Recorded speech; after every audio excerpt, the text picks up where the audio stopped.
Si c'était facile, tout le monde le ferait. Ça va être une année qui va amener beaucoup de peine, beaucoup de difficultés, beaucoup de désespoir pour certains. Ça, ils ont réussi. Mais pourquoi toi, tu réussis pas? Je te rassure, ils n'ont rien de spécial par rapport à toi. Mais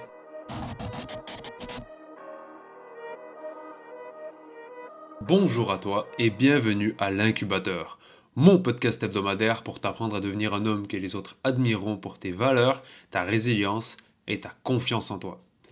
Bonne année, bienvenue en 2026. Pour ceux qui ont déjà entrepris des projets, eh bien ça continue. Pour ceux qui veulent en démarrer, bonne chance. Et pour ceux qui ont des bonnes résolutions et qui ne savent pas trop comment commencer, eh bien ce podcast-là est justement pour vous. Avant d'y commencer, avant d'y rentrer en fait un peu plus dans le détail du sujet d'aujourd'hui, qui va bien sûr concerner les bonnes résolutions, laissez-moi vous parler un peu de moi, comme d'habitude. Mais dans les dernières semaines, c'était les vacances, c'était le moment où ça passe ou ça casse pour tout le monde, puisqu'il y avait les réunions en famille, il y avait les soirées, les fêtes, les repas, les énormes repas interminables avec 75 services et bien évidemment pas que de la salade et de l'eau à table. Il y avait tout ce qu'il y a de plus gras, tout ce qu'il y a de plus sucré, et toutes les excuses étaient de sortie pour se déculpabiliser. C'est bon, c'est les fêtes, c'est bon, c'est la fin d'année, c'est bon, c'est l'hiver, c'est pas grave, j'ai pas besoin de montrer mes abdos, on va reprendre ça le 1er janvier, blablabla. Bla, bla, bla. Du coup, il y en a pour qui c'est passé, parce qu'ils avaient déjà une bonne mentalité, un bon plan, s'ils avaient rentré ça dans leur projet, en fait, soit de perte de poids, de remise en forme, etc. Et il y en a d'autres pour qui ça a cassé, soit ils avaient rien entrepris pendant l'année, et du coup ça a complètement chié, soit ils avaient entrepris des projets, et ça a été un peu la phase de casse, en fait, où est-ce qu'ils n'avaient pas prévu qu'ils allaient manger autant de sucre, autant de gras, et ils se sont pété le bide, ils ont laissé place à leur gourmandise. Pour ma part, vous me connaissez un peu, je suis tellement fort en fait, mon point faible c'est vraiment d'être trop fort, donc ça n'a pas cassé du tout, parce que j'avais déjà planifié qu'il y allait avoir une ou deux semaines où bien sûr j'allais pas compter tout ce que je mange, j'allais pas calculer tout ce que je mange, j'allais peut-être moins faire de sport, quoique j'ai fait quand même du sport pendant ces semaines, et en fait j'avais déjà planifié tout ça. Donc je m'étais déjà mis en tête que il fallait que je mange et que je profite du moment, que je profite des plats qui ont été préparés pour nous, mais sans laisser place à ma gourmandise, sans me péter le bide, sans me ramasser avec un mal de ventre à la fin de la soirée. Parce que de toute façon, je kiffe ma diète pendant toute l'année, et je kiffe ma vie, en fait, je kiffe la façon dont je mange, dans la façon dont je m'entraîne, dans la façon dont je m'alimente, et donc j'ai pas besoin de profiter ou de savourer le moment parce que je vais retourner à un enfer que j'aime pas. Et lorsque je suis revenu après chez moi, eh ben, j'ai repris le fil comme d'habitude. Et pour ceux qui ont déjà développé cette capacité et qui ont déjà entrepris ces méthodes d'alimentation, ces méthodes de vie, en fait, où vous kiffez votre vie, je ne peux vous souhaiter que du bonheur. Et ça fait référence un peu au dernier podcast que j'ai posté sur comment être heureux, en espérant que ça a pu permettre à beaucoup d'entre vous de commencer cette année en recherche du bonheur, la recherche du feeling d'être heureux en permanence. Parce que bon, rien n'a changé pour moi. Depuis 2 semaines, ça continue et je suis heureux. Et là, on rentre en 2026, et 2026 qui va être une année qui va réserver ses défis pour chacun d'entre nous. Ça ne va pas être une année qui va être facile pour certains, ça va être une année qui va amener beaucoup de peine, beaucoup de difficultés, beaucoup de désespoir pour certains. Mais c'est aussi une année qui va amener son lot d'occasions, de challenges pour vous dépasser, pour prouver que vous êtes qui vous prétendez être, ou pour prouver que vous êtes la personne que vous voulez devenir. Et ça va être une année de défi pour chacun d'entre nous. Mais cette année commence par un phénomène qui se produit à chaque année. Un phénomène annuel, récurrent, comme les grandes crues, comme les changements de saison. Il est toujours là, toujours au même moment, le 31 décembre. Vient la fameuse question, et toi c'est quoi tes bonnes résolutions? Les fameuses bonnes résolutions de la nouvelle année. Parlons-en.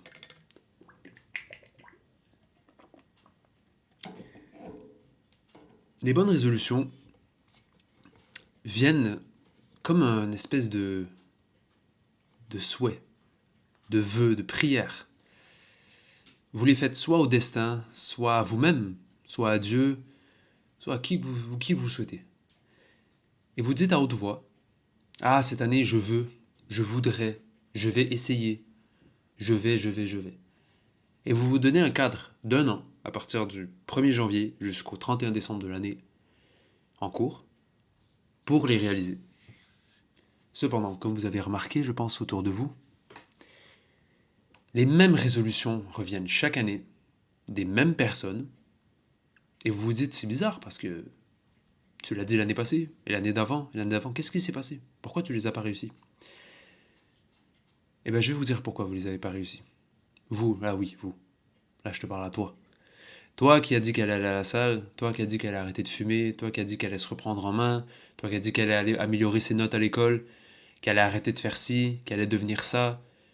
Et chaque année, tu commences le même cycle de répéter, répéter, répéter, en te demandant pourquoi est-ce que ça fonctionne pas. Pourquoi est-ce qu'il y en a qui disent ouais, 2016 ça a été mon année, 2020 ça a été mon année où j'ai arrêté de faire ci, arrêté de faire ça, ils ont réussi. Mais pourquoi toi tu réussis pas? Je te rassure, ils n'ont rien de spécial par rapport à toi. Mais tes bonnes résolutions tombent dans l'une des 4 catégories suivantes. Premièrement, tes bonnes résolutions ne sont pas concrètes. Je veux perdre du poids. Je veux devenir plus fort. Je veux devenir plus rapide. Je veux devenir riche. Je veux une femme. Je veux... En fait, c'est pas concret. On ne sait pas de quoi tu parles. On n'a pas de matière. On n'a pas de choses concrètes. Si tu veux perdre du poids, ok, tu veux perdre de l'eau, du gras, du muscle, des os, tu veux te couper un bras, c'est bon, tu pèses plus lourd. Hein. Si t'enlèves tes vêtements, tu pèses plus lourd. Du coup, t'as perdu du poids. T'as réussi? Non, je pense pas. Je pense pas que ton objectif c'est de perdre du poids, de perdre des vêtements en fait. Ton but c'est de perdre du gras d'habitude. Même chose, je veux devenir plus fort. Ok, plus fort dans quoi? Plus fort au niveau de la force musculaire, plus fort au niveau de ton explosivité, ta puissance, ta rapidité, tes réflexes, plus fort à l'école, plus fort. Tu veux devenir quoi en fait? Sans mesure, sans données, sans caractère quantifiable, tu ne peux pas avoir d'objectif clair. Laisse-moi te montrer un objectif clair. En 2026, je veux perdre 10 kilos de gras. Je veux aller sur une balance à impédance. Pour ceux qui ne savent pas c'est quoi, c'est une balance qui fait passer un courant électrique à travers ton corps et qui permet de différencier ton poids par rapport à ta masse musculaire, masse osseuse, ton pourcentage, ton poids en eau et ta masse grasse. Du coup, tu veux faire un test sur une balance, tu veux revenir l'année prochaine, tu veux qu'il y ait tout pareil ou mieux et que la masse grasse ait baissé de 10 kilos. Là, c'est quantifiable. Là, c'est quantifiable. Là, on sait de quoi on parle. Là, on a une donnée claire qui nous indique si la résolution a été réussie ou échouée. Parce que perdre du poids, je veux dire, si tu as perdu 1 kilo en un an, bon, ok, mais est-ce que c'est réussi ou c'est échoué? Tu as perdu du poids techniquement. Mais après, tu te rends compte en fait que tu as perdu 1 kilo de muscle. Un peu chiant, non?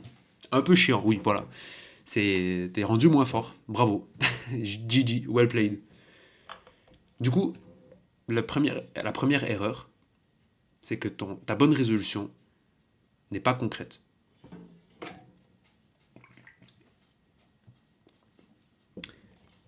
La deuxième erreur qui mène à un échec des bonnes résolutions,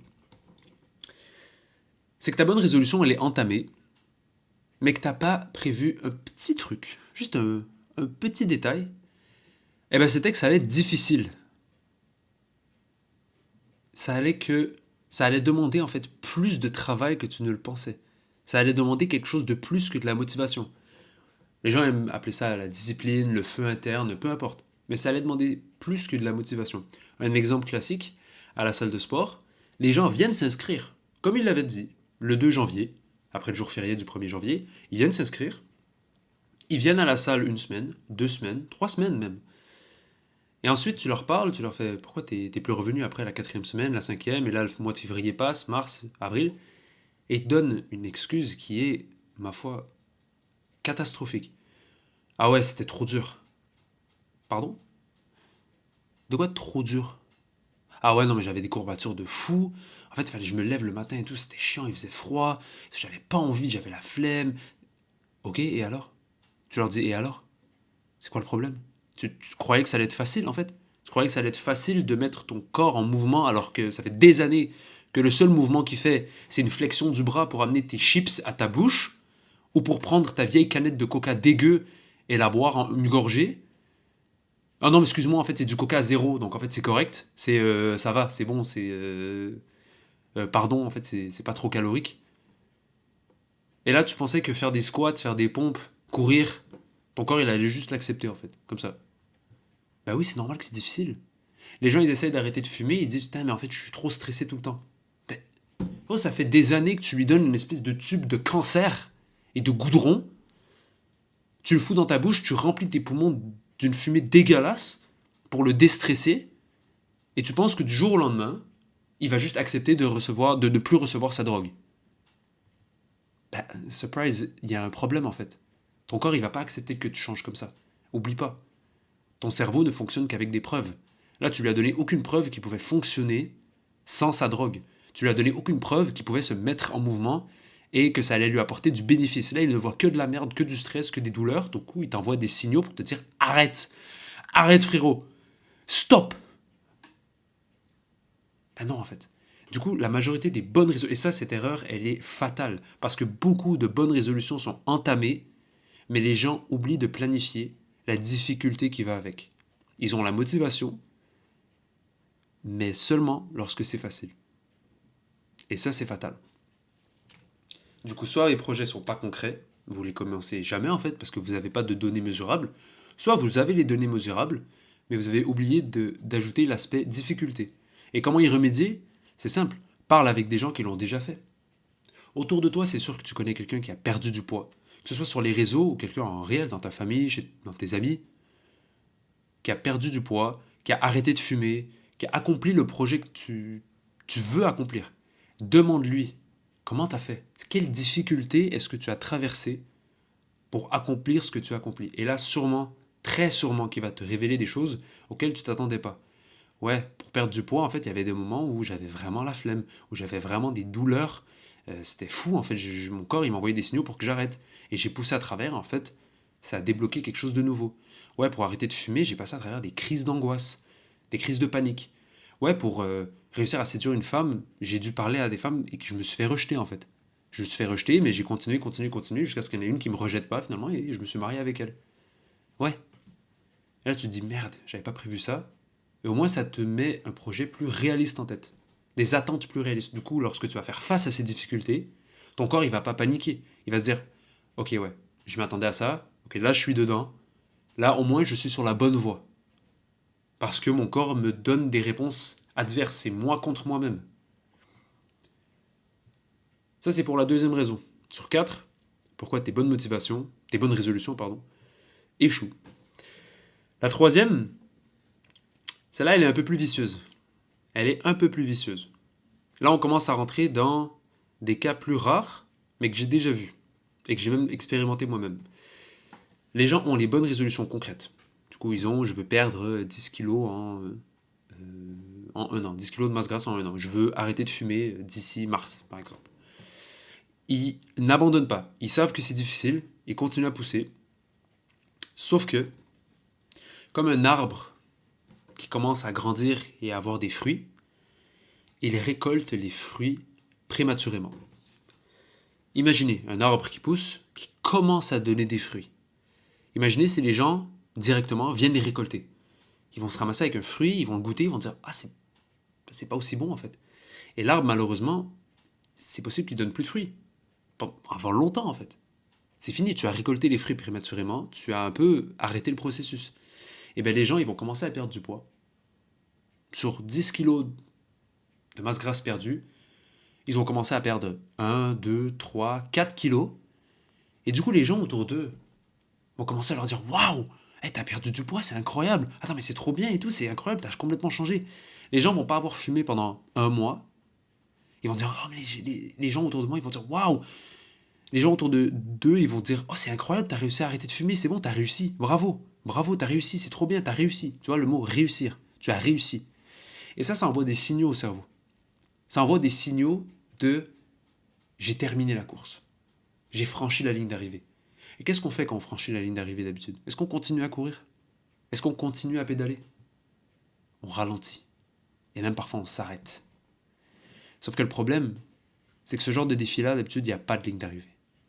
Surtout des trucs comme arrêter de fumer, arrêter de boire, changer sa façon d'agir, changer sa façon de s'habiller, etc. Il n'y a pas de ligne d'arrivée. C'est un combat perpétuel.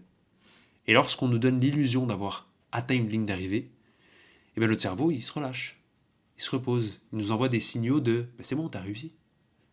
Pourquoi tu continues ?» Et c'est à ces moments où la personne va commencer à aller de moins en moins à la salle, ou va commencer à se récompenser. Ah, c'est bon, je peux me récompenser, je peux aller au McDo.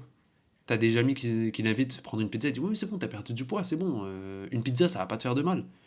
Ok. Le mec, il a arrêté de fumer, il dit c'est bon, vas-y, une cigarette, je suis capable de me contrôler maintenant. Je sais me contrôler, j'ai réussi pendant un mois, je peux fumer une cigarette, c'est bon. Et une chose mène à une autre, et les 4 kilos qu'ils ont perdus, ils se transforment en 4 kilos pris, puis 5, puis 6, puis 7. La cigarette, qui était supposée être juste une fois, voilà, parce que j'arrive à me contrôler, ça repart en un paquet de cigarettes par jour. Donc non seulement ils reviennent au stade initial, donc ils négligent tous leurs efforts, ils ont récolté le fruit prématurément, du coup ils récoltent plus rien du tout. C'est fini, l'arbre il ne donne plus de fruits. Mais en plus, ils reculent parfois, ils reculent. Ils se ramassent à un état encore plus reculé que l'état initial. Et ça fait mal. Ça fait particulièrement mal, d'où pourquoi j'ai dit qu'il est vicieux. Cette erreur par rapport aux bonnes résolutions est vicieuse, très vicieuse, parce que souvent elle ne vous ramène pas au point initial, mais elle vous ramène encore plus loin derrière. Et c'est encore plus difficile de recommencer, parce qu'on se dit qu'on a échoué, parce qu'on se dit qu'on a laissé les tentations parler. Et ça joue très fort sur le moral. Je l'ai expérimenté, personnellement, pas aussi fort que cela, et c'était encore une fois avec la perte de poids, mais c'était fait de se dire, c'est bon, j'ai réussi, j'ai traversé la ligne d'arrivée. Sauf que c'est un combat perpétuel. Ne pensez pas que le combat contre vous-même s'arrête un jour. Vous aurez toujours des tentations. Vous aurez toujours des envies. Vous aurez toujours quelque chose en vous qui vous poussera vers le bas, qui vous tirera vers le bas. Cette chose existera toujours. À l'inverse, quelque chose qui vous tire vers le haut, vous devez l'entretenir, comme une plante très fragile. Cette part de vous qui veut le mieux, qui veut le meilleur pour vous, vous devez l'entretenir. Parce que si vous ne l'entretenez pas, elle mourra. Et la faire revivre peut être plus difficile que la créer initialement. Donc sachez différencier cette partie de vous qui veut le mieux, qui est vulnérable, et cette partie de vous qui veut le moins bien, qui veut le mal, qui veut vous tirer vers le bas, qui est indestructible. Et du coup, pour la dernière erreur, qui mène à l'échec des bonnes résolutions, on a simplement l'absence de date fixe. Les gens disent « Oui, je veux perdre du poids. Oui, je veux arrêter de fumer. » Mais du coup, ils se laissent toute l'année. Toute l'année pour réaliser cette bonne résolution.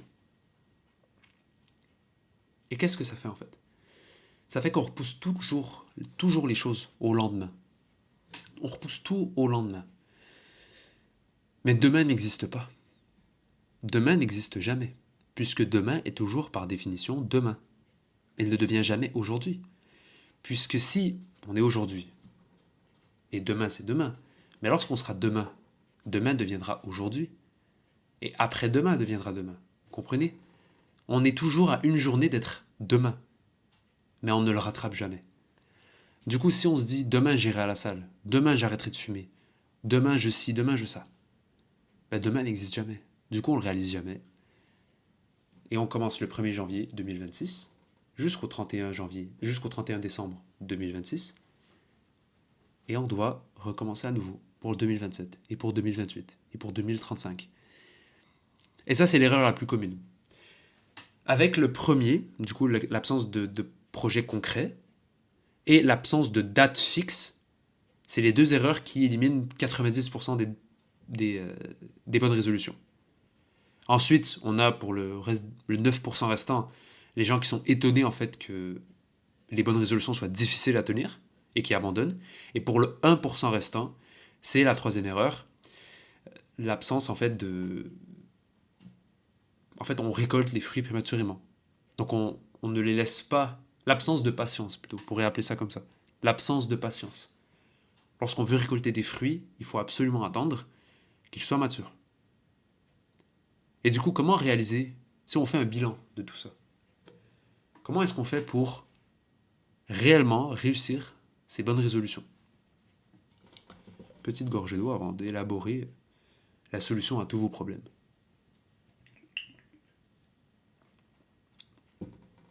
Eh bien, tout simplement, en ne faisant pas les 4 choses que j'ai décrites.